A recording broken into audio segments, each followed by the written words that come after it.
आज हम करने वाले हैं पास्ट कंटिन्यूअस पैसिव वॉइस। सो पास्ट कंटिन्यूअस पैसिव वॉइस को सीखने से पहले आपको ये पता होना चाहिए कि पास्ट कंटिन्यूअस टेंस क्या होता है, वो किस लिए यूज़ होता है। तो मैं आपको थोड़ा सा ही बताऊंगी क्लास में। अगर आपको अभी बिल्कुल डिटेल में सीखना है पास्ट कंटिन्यूअस टेंस के बारे में, तो आप जाकर पहले उसे सीखो, फिर आप ये लेसन को सीखना, ठीक है। तो पास्ट कंटिन्यूअस टेंस हम यूज़ करते हैं जब डूअर पास्ट में कोई भी एक्शन कर रहा था।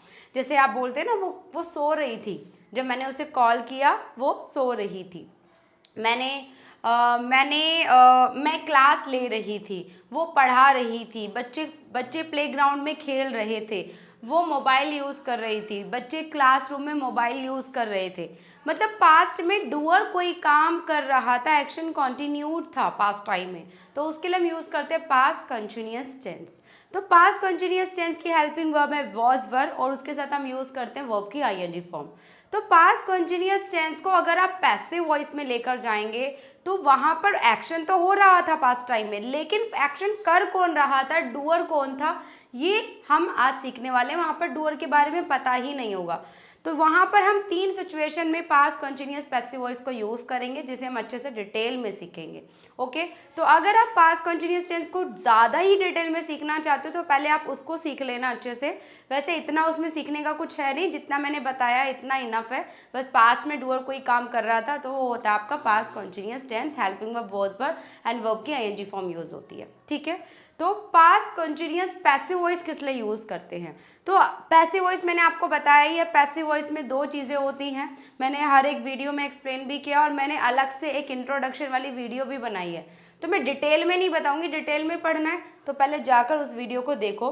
प्लेलिस्ट में नंबर 1 पर वही वीडियो है जिसमें मैंने सिर्फ इंट्रोडक्शन दिया है कि पैसिव वॉइस किस तरह से यूज़ किए जाते हैं। यहाँ सिर्फ मैं आपको थोड़ा बहुत बता देती हूँ। तो ये 3 सिचुएशन है, इन 3 सिचुएशन के अकॉर्डिंग ही आपको अच्छे से समझ में आ जाएगा कि पास्ट कंटिन्यूअस टेंस क्यों यूज़ करना, sorry past continuous passive voice क्यों यूज़ करना है।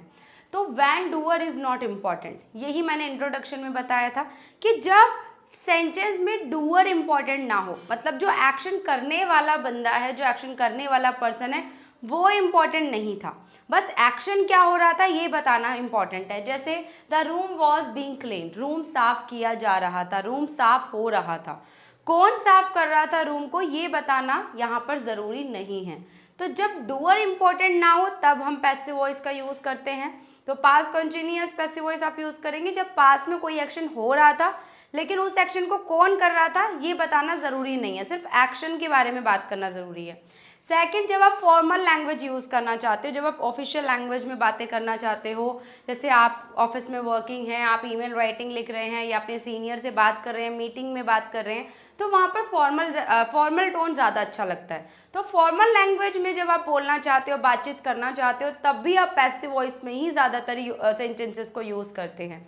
जैसे the road was being repaired, road repair किया जा रहा था, सड़क को बनाया जा रहा था, सड़क बन रही थी, सड़क रिपेयर्ड हो रही थी। अब यहाँ पर कौन रिपेयर कर रहा था ये बताना ज़रूरी नहीं है, ठीक है। तो यहाँ पर ये फॉर्मल लैंग्वेज में आपको बात करनी है। फॉर्मल लैंग्वेज में हम ज़्यादातर जो बंदा, जो काम करने वाला पर्सन होता है, जो डूअर होता है, वो हाइड ही रहता है, उसके बारे में बात नहीं की जाती है।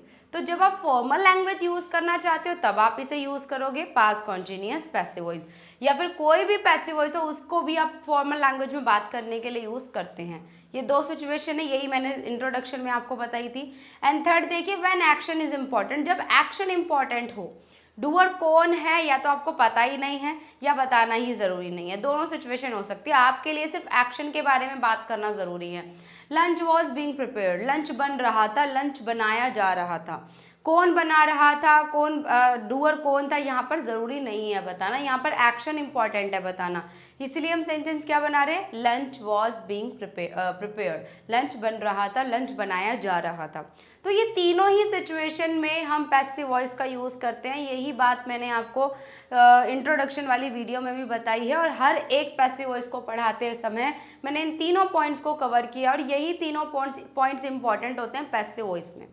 तो जब एक्शन इंपॉर्टेंट हो, जब डूअर का पता ही ना हो या इंपॉर्टेंट ना हो, जब फॉर्मल लैंग्वेज में बात करनी हो, इन तीनों सिचुएशन में आप यूज़ करते हैं, चाहे कोई भी पैसिव वॉइस हो उसको, ठीक है। तो आज हम पास्ट कंटिन्यूअस सीख रहे हैं। तो पास्ट, यहाँ पे मैंने 2 सेंटेंस लिखे हुए हैं। ये वाला सेंटेंस आपका पास्ट कॉन्टिन्यूअस पैसिव वॉइस में नहीं, टेंस में है, और ये वाला पैसिव वॉइस में है। जैसे she was writing a letter, वो लेटर लिख रही थी। यहाँ पर डूअर है, जो लेटर लिखने वाला इंसान है वो यहाँ पर वो लड़की है, वो लेटर लिख रही थी। लेकिन अगर मैं इसे पैसिव वॉइस में कहूँ, अ लेटर वॉज बीइंग, यहाँ पर रिटन आएगा गाइस, ठीक है। A letter was being written, letter लिखा जा रहा था। तो यहाँ पर हम बात कर रहे हैं फॉर्मल लैंग्वेज में, या फिर आप हो सकता है कि बताना ज़रूरी ना हो कि कौन लेटर लिख रहा था, दोनों ही चीज़ें हो सकती है। या तो फॉर्मल लैंग्वेज हो सकती है, या फिर एक्शन पर फोकस करना हो, इसलिए आप इस वाले सेंटेंस को यूज़ कर रहे हो, या फिर आपको डूअर के बारे में बात करना ही इंपॉर्टेंट नहीं है, इसलिए आप इस सेंटेंस को यूज़ कर रहे हो। A letter was being written, letter लिखा जा रहा था। तो यहाँ पर सेंटेंस, यहाँ पे आपका ये टेंस में सेंटेंस बनाया गया है, और ये आपका पैसिव वॉइस में सेंटेंस बनाया गया है। इसमें देखो वॉज वर्ब, यहाँ पर वॉज आया है, शी के साथ वॉज आता है तो वॉज, उसके बाद वर्ब की आईएनजी फॉर्म यूज हुई है। लेकिन यहाँ पर देखो वॉज के साथ बीइंग प्लस वर्ब की थर्ड फॉर्म यूज हुई है। यही थोड़े बहुत चेंजेस होते हैं टेंस और पैसिव वॉइस में। तो जब आप टेंस में सेंटेंस ट्रांसलेट करेंगे तो वहाँ पर डूअर भी होगा, और डूअर के अकॉर्डिंग वॉज वर्ब आएगा, और वॉज वर्ब के साथ में आपको आईएनजी फॉर्म का यूज़ करना होता है। लेकिन जब आप उस सेंटेंस को पैसिव वॉइस में सीखेंगे, पास्ट कॉन्टिन्यूअस पैसिव वॉइस सीखेंगे, तो वहाँ पर वॉज वर्ब रहेगा, वॉज वर्ब के साथ बीइंग आएगा, और बीइंग के साथ वर्ब की थर्ड फॉर्म आएगी। ये इसका स्ट्रक्चर रहता है। ये देख लीजिए, यहाँ पर मैंने लिखा हुआ है, वॉज वर्ब इसकी हेल्पिंग वर्ब है, बीइंग एंड प्लस वर्ब की थर्ड फॉर्म, ये इसकी पहचान है। आपको पता चल जाएगा बीइंग प्लस वर्ब की थर्ड फॉर्म से कि ये सेंटेंस पैसिव वॉइस में है, ठीक है। हिंदी क्या रहेगी, किया जा रहा था, हो रहा था, कोई काम किया जा रहा था, कोई काम हो रहा था पास्ट टाइम में। तो चलिए अब हम एग्जाम्पल्स रीड करते हैं। तो एग्जाम्पल सेंटेंसेस बनाते समय स्टूडेंट्स को क्या कन्फ्यूजन रहती है कि मैम अभी आपने कहा कि डूअर सेंटेंस में होगा ही नहीं, तो फिर सेंटेंस कैसे फ्रेम करेंगे। यहाँ पर जो ये सब्जेक्ट आपने लिखा है इसमें क्या आएगा, इसमें क्या यूज होगा। तो यहाँ पर जो ये सब्जेक्ट लिखा हुआ है ये डूअर नहीं होगा, ये ऑब्जेक्ट होगा। ऑब्जेक्ट को सब्जेक्ट बनाकर आप सेंटेंस को ट्रांसलेट करते हैं पैसिव वॉइस में। पैसिव वॉइस में कभी डूअर नहीं होता, उसमें ऑब्जेक्ट्स होते हैं, और वो ऑब्जेक्ट कोई नाउन हो सकता है, कोई इंसान हो सकता है, या फिर उसमें हो ही नहीं सकता, ना ही कोई इंसान होगा ना ही कोई ऑब्जेक्ट होगा। तो यहाँ पर आपको 3 सिचुएशन याद रखनी है, उन 3 सिचुएशन के अकॉर्डिंग आपको सेंटेंस को ट्रांसलेट करना है। तो जैसे मैंने आपको बताया सब्जेक्ट में क्या आएगा, ऑब्जेक्ट आएगा। तो अगर किसी सेंटेंस में नाउन दिया गया है तो आप नाउन को उस नाउन को सब्जेक्ट बनाकर आप सेंटेंस को फ्रेम करेंगे। जैसे कि the room was being cleaned, room साफ किया जा रहा था, रूम साफ हो रहा था। तो यहाँ पर आपके पास नाउन है ना, ये रूम जो है ये नाउन ही तो है। कमरे को क्या कहते हैं, रूम कहते हैं, तो ये एक नाउन है। और सेकेंड सिचुएशन है कि अगर ऑब्जेक्ट कोई इंसान है, राधा, सीता, गीता, जैक्सन, ये सब, या फिर कोई लड़की है तो या कोई लड़का है, तो उसको आपको ऑब्जेक्ट बनाना है। जैसे कि यहाँ पर देखो, students were not being taught in the class, students को क्लास में पढ़ाया नहीं जा रहा था। तो यहाँ पर स्टूडेंट्स देखो, जो ये स्टूडेंट्स हैं ये डूअर नहीं है, ये ऑब्जेक्ट है। स्टूडेंट्स को पढ़ाया नहीं जा रहा था, मतलब पढ़ाने वाला जो इंसान है वो सेंटेंस में नहीं है, डूअर सेंटेंस में नहीं है। यहाँ पर तो जो स्टूडेंट्स है वो ऑब्जेक्ट हैं, क्योंकि ऑब्जेक्ट वो होता है जिसके लिए एक्शन किया जा रहा था, जिसके लिए एक्शन हो रहा था, जिसका उस एक्शन पर असर पड़ रहा था। तो यहाँ पर जो स्टूडेंट्स हैं उन्हें नहीं पढ़ाया जा रहा था, तो यहाँ पर स्टूडेंट्स को पढ़ाया नहीं जा रहा था, स्टूडेंट्स जो है वो ऑब्जेक्ट है क्योंकि उनके लिए एक्शन हो रहा था। तो यहाँ पर जो पढ़ाने वाला इंसान है वो सेंटेंस में है ही नहीं, तो इसीलिए ये सेंटेंस क्या है, पैसिव वॉइस में बना है, ठीक है। तो स्टूडेंट्स जो है यहाँ पर ये ऑब्जेक्ट है, लेकिन ऑब्जेक्ट को पैसिव वॉइस के रूल्स के अकॉर्डिंग हम सब्जेक्ट बनाकर सेंटेंस को फ्रेम करते हैं। तो 2 सिचुएशन हमने देखी। पहला कि कोई नाउन अगर सेंटेंस में दिया गया है तो नाउन से सेंटेंस आपको फ्रेम करना है, अगर कोई ऑब्जेक्ट इंसान दिया गया है तो उस इंसान से सेंटेंस को फ्रेम करना है, और अगर सेंटेंस में ना ही ऑब्जेक्ट कोई इंसान हो ना ही कोई नाउन हो तो सेंटेंस आपको फ्रेम करना है इट से। जैसे कि यहाँ देखो, इट वॉज बीइंग रिपेयर्ड, वह ठीक हो रहा था। कुछ भी चीज़ हो सकती है, कोई आपका मोबाइल हो सकता है, आपका लैपटॉप हो सकता है, आपकी वॉशिंग मशीन हो सकती है, मिक्सर हो सकता है, कुछ भी हो सकता है। तो आप किसी से बातचीत कर रहे हो तब आप कह रहे हो हाँ वो ठीक हो रहा था, इट वॉज बीइंग रिपेयर्ड, उसे ठीक किया जा रहा था, राइट। जब मैं वहाँ गई ना वो ठीक किया जा रहा था, तो कुछ भी हो सकता है। अब यहाँ पर उसका नाम तो बताया ही नहीं गया, कि वो क्या चीज़ है। तो यहाँ पर नाउन भी नहीं है और ऑब्जेक्ट तो है ही, मतलब कोई इंसान के बारे में तो बात हो ही नहीं रही है। तो सेंटेंस कैसे फ्रेम होगा, इट से। तो ये 3 सिचुएशन आपको याद रखनी है। ये पूरी वीडियोस में मैंने जितनी पैसिव वॉइस की वीडियो बनाई, मैंने हर एक वीडियो में कवर की हैं ये बातें, क्योंकि ये बताना बहुत ज़रूरी है। मैं चाहती हूँ जब तक प्लेलिस्ट ख़त्म हो ना, आपको ये बात रट जाए बिल्कुल। और इस तरह से कोई एक्सप्लेन नहीं किया, किसी ने एक्सप्लेन नहीं किया पूरे यूट्यूब पर, ये मैंने गारंटी के साथ बोलना है। तो देखो यहाँ पर 3 सिचुएशन मैंने आपको बताई है, कभी भी कंफ्यूज्ड मत होना, क्योंकि स्टूडेंट्स क्या है यहाँ पर सब्जेक्ट में सोचते हैं कि मैम डूअर तो आएगा ही नहीं, तो फिर सब्जेक्ट में क्या आएगा। तो सब्जेक्ट में आपका अगर सेंटेंस में, सब्जेक्ट में इतना याद रखो नाउन आएगा, जो भी सब्जेक्ट में ऑब्जेक्ट आएगा, ठीक है।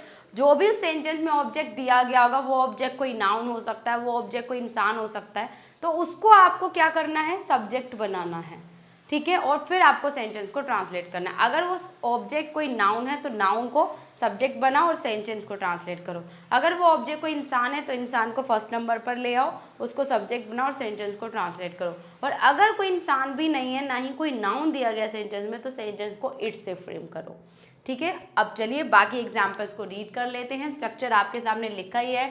सब्जेक्ट के अकॉर्डिंग आपको वॉज वर्ब का यूज करना है, बीइंग वर्ब की थर्ड फॉर्म, और उसके बाद ऑब्जेक्ट जो भी उस सेंटेंस का ऑब्जेक्ट होगा वो आएगा, ठीक है।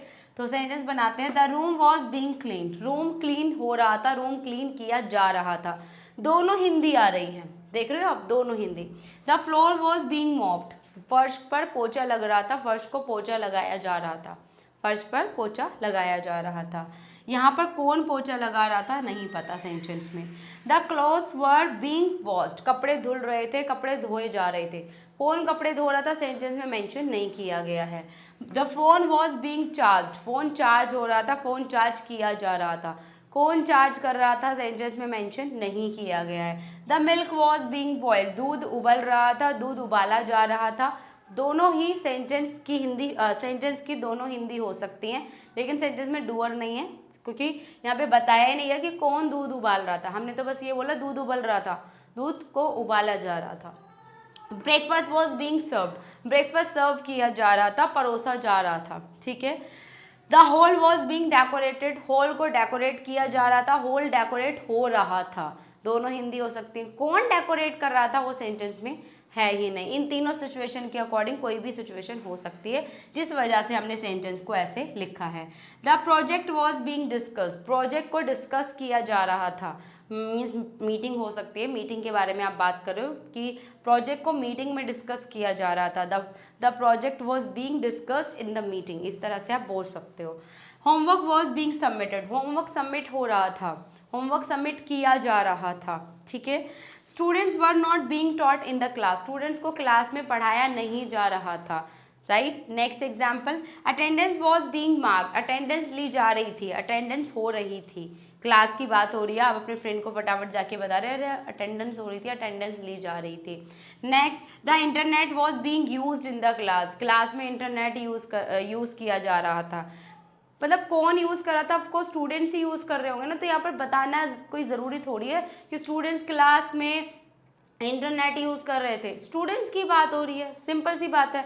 तो यहाँ पर ये वाली सिचुएशन है कि बताना ज़रूरी नहीं है कि कौन यूज़ कर रहा था, ठीक है। यहाँ पे एक्शन बताना ज़रूरी है, यहाँ पे एक्शन इंपॉर्टेंट है कि इंटरनेट क्लास में यूज़ किया जा रहा था। इट वॉज बीइंग रिपेयर्ड, वह ठीक हो रहा था, उसे ठीक किया जा रहा था। नेक्स्ट, ये आपका क्वेश्चन है, was my laptop being repaired, क्या मेरा लैपटॉप ठीक किया जा रहा था, क्या मेरा लैपटॉप रिपेयर हो रहा था। आप अपने फ्रेंड से पूछ रहे हो, ठीक है, या किसी से भी पूछ रहे हो। Were laptops being distributed in the college, क्या लैपटॉप्स बांटे जा रहे थे कॉलेज में, क्या कॉलेज में लैपटॉप्स बट रहे थे। देखा, तो ये आपके कुछ एग्जाम्पल से, अब आप ले लीजिए फटाफट से स्क्रीनशॉट। ये जो टेंसेस के जो पैसिव वॉइस होते हैं ना गाइज, वो ज़्यादा मुश्किल नहीं होते हैं, ये बहुत आसान थे दोनों, present continuous, past continuous, passive voice बहुत आसान थे। मेन जो मुझे लगते हैं present indefinite, past indefinite, future indefinite, और present perfect, past perfect, future perfect. बस ये जो 6 मैंने आपको पढ़ाने हैं, 3 तो मैं पढ़ा चुकी हूँ इंपॉर्टेंट जो होते हैं, ये तो बहुत आसान है, और इससे जो प्रेजेंट कॉन्टिन्यूस है वो भी बहुत आसान है। जो मैंने आपको बताया ना 6 बहुत इंपॉर्टेंट है। टोटल आपके पैसिव वॉइस 8 होते हैं, एक्टिव पैसिव वाले 8 होते हैं, बाकी मॉडल वर्ब्स तो अलग है, और भी बहुत सारे पैसिव वॉइस होते हैं। लेकिन मैं सिर्फ बात कर रही हूँ टेंसेस की। तो टेंसेस आपके 12 होते हैं, लेकिन उन 12 टेंसेस को ट्रांसलेट करना ज़रूरी नहीं होता पैसिव वॉइस में। उनमें से बाकी सबको आउट ऑफ सिलेबस कर दिया गया, वो बिल्कुल इंपॉर्टेंट नहीं है।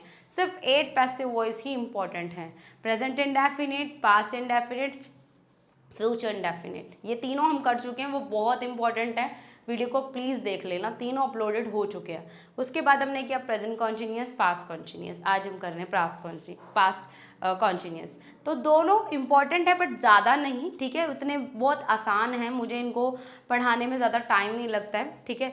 तो अब जो इसके बाद वाला नेक्स्ट पैसिव वॉइस होगा present perfect, past perfect, future perfect, तीनों बहुत इंपॉर्टेंट है, उसको ध्यान से पढ़ना, ठीक है। तो अब हम मिलते हैं नेक्स्ट वीडियो में जिसमें हम सीखेंगे प्रेजेंट परफेक्ट पैसिव वॉइस। तब तक के लिए टाटा बाय बाय, जय हिंद, जय भारत, नमस्कार।